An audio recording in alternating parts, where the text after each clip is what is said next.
CARICOM Committee of Ambassadors meets in Georgetown. COTED reviews important trade matters. And health and trade ministers consider a suite of actions to slow the onslaught of NDCs in the region. Welcome to the CARICOM News Time for the week ending Friday the 21st of November. I am Tusankin Francis. And I am Michelle Nurse with the details of these and other stories. Thank you for joining us.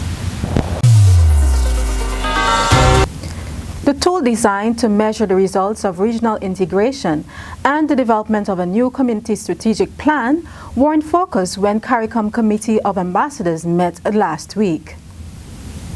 St. Lucia's ambassador to CARICOM, Her Excellency Elma Jean Isaac, chaired the discussion which centered on the community results-based management system. The committee's role in the development of the next 5-year strategic plan for the community was also a focal part of the discussion on the 21st and 22nd of November. On the 18th and 19th of November, the CARICOM Council, responsible for overseeing the operation of the CARICOM single market and economy, tackled a full agenda that included the substitutability of plantation white sugar for refined sugar in manufactured goods produced in the region. That discussion was part of a wider consideration on the need for a greater investment in regional productivity and manufacturing capabilities. Dominica's Foreign and CARICOM Affairs Minister, the Honorable Francine Browne, reminded her colleagues of the challenges that beset regional development. While we have agreed as a region to take action to become climate resilient, the funding to achieve that largely remains elusive and unavailable. Some of us have been graduated out of concessional development financing with no regard for our status as small, open, and vulnerable economies. And the de-risking policies of international banks threaten our commercial and trading viability, as well as the livelihood of many of our citizens who rely on remittances. Our attempts to diversify into areas such as financial services is under pressure from unfair and unjust blacklisting of some of our jurisdictions as non-cooperative tax jurisdictions, despite having found to be compliant by the relevant global bodies. We have seen also the recent challenges and threats to multilateralism. Minister Browne urged her colleagues to push through their deliberations with a mindset of compromise and the desire to get positive movements on outstanding matters. To do less, she said, would be to let down the people of the region. Assistant Secretary General for the Directorate of Trade and Economic Integration, Mr. Joseph Cox, told the meeting that in seeking to fine-tune technicalities in operating the CSME, perfection should not become the enemy of the good.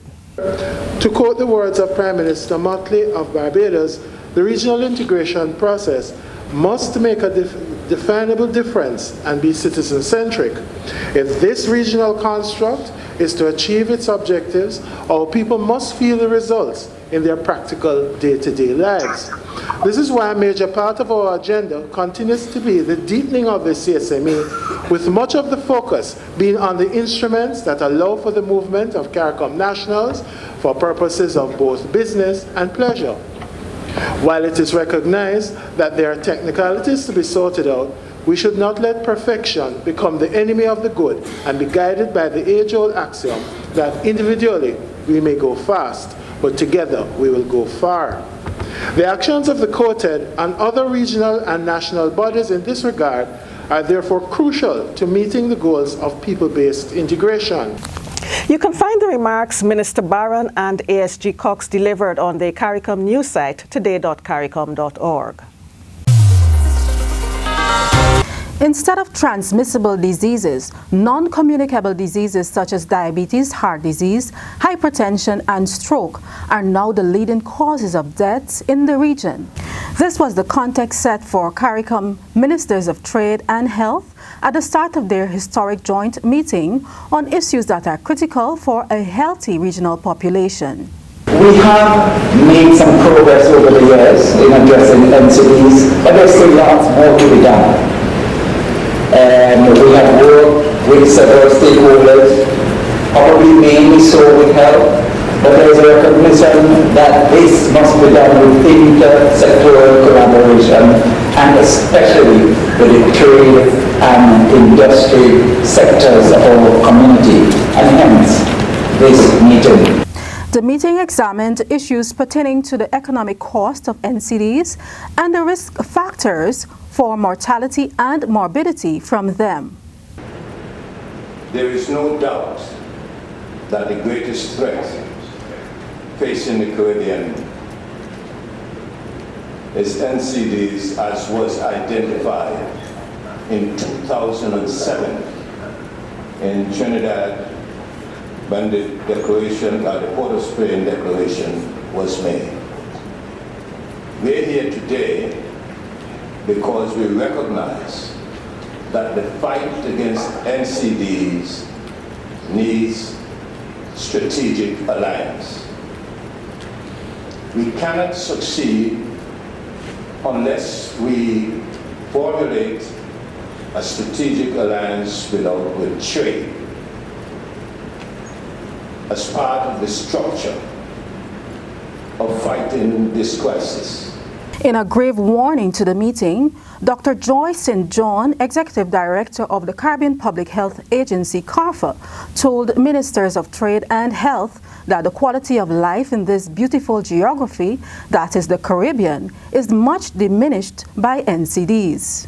Outlining the risk factors which predisposed people in the most productive populations to NCDs, she highlighted tobacco use, which accounts for 1 in every 6 deaths, harmful use of alcohol, and physical inactivity. A new government was elected into office in Montserrat as the main opposition party, Movement for Change and Prosperity, defeated the People's Democratic Movement in general elections on the island on the 18th of November. Leader of the MCAP, Easton Taylor Farrell, took the oath of office on the 19th of November before Her Excellency Lindell Simpson, the acting governor. The MCAP won 5 of the 9 seats in the Legislative Assembly, while the PDM won 3 seats. Premier Farrell's new government was installed on the 22nd of November. He assumes responsibility for finance, economic development, trade, tourism, and culture. This victory has laid the foundation for us to build on the changes and rescue our nation. The momentous task will not be easy, but we are here to serve you, and we will work together to ensure that each of you overcome the challenges of change, and as a village grounded in a united Montserrat, aspire to a peaceful society. The Honorable Samuel Joseph is the Deputy Premier and will assume responsibilities for communication, works, and labor. A CARICOM delegation, including Trinidad and Tobago's Foreign Affairs Minister Dennis Moses, CARICOM Secretary General Ambassador Erwin LaRocque, and the Permanent Secretary within the Ministry of Foreign Affairs of Barbados, Ms. Simone Ruther, met with members of the International Contact Group on Venezuela in Mexico on Friday, the 15th of November. Following the meeting, Trinidad and Tobago's Ministry of Foreign Affairs issued a declaration that reiterated CARICOM's commitment to finding a peaceful solution to the crisis in Venezuela. The Caribbean community and Botswana have signaled their interest in realizing closer cooperation as a new envoy of the Southern African country was accredited to CARICOM on Tuesday, the 19th of November. So, Your Excellency, Deboyo Lily Matsume, Plenipotentiary Representative of Botswana to CARICOM, I wish to extend congratulations to you on your appointment as the Plenipotentiary Representative of Botswana to the Caribbean community. Ambassador, as the second representative of Botswana to be accredited to CARICOM, your appointment signals another chapter in the growing friendship between Botswana and the community and its member states. Ambassador Matsume said she anticipates that CARICOM and the Southern African Development Community will find synergies for future collaboration in their quest to advance the socio-economic aspirations of their citizens. This will go a long way, indeed, Madam, in strengthening South-to-South cooperation between regional economic communities. Furthermore, as members of the Commonwealth and the United Nations and the ACP group, we continue to benefit from the recommendations and research put forward by CARICOM states, especially in line with the ongoing post-Cotonou 2020 negotiations. We also have noted with appreciation CARICOM's robust engagements in issues of climate change and wish to commend and encourage the region in pushing forth this agenda. Climate change, of course, is a threat to our socio-economic development. And I'm aware that in some parts of the Caribbean countries, some nations are facing displacement due to disasters associated with the effects of climate change. Ambassador Montserrat commended the leadership CARICOM continues to play towards finding a lasting solution to the crisis in Venezuela. She offered assurances of Botswana's support regarding those efforts, as well as towards the recommendations of the Montevideo mechanism. Prime Minister of Antigua and Barbuda, Honorable Gaston Browne, has lauded the success of a roundtable discussion among representatives of CARICOM, the United States Congress, and senior representatives of major U.S. banks on Capitol Hill recently.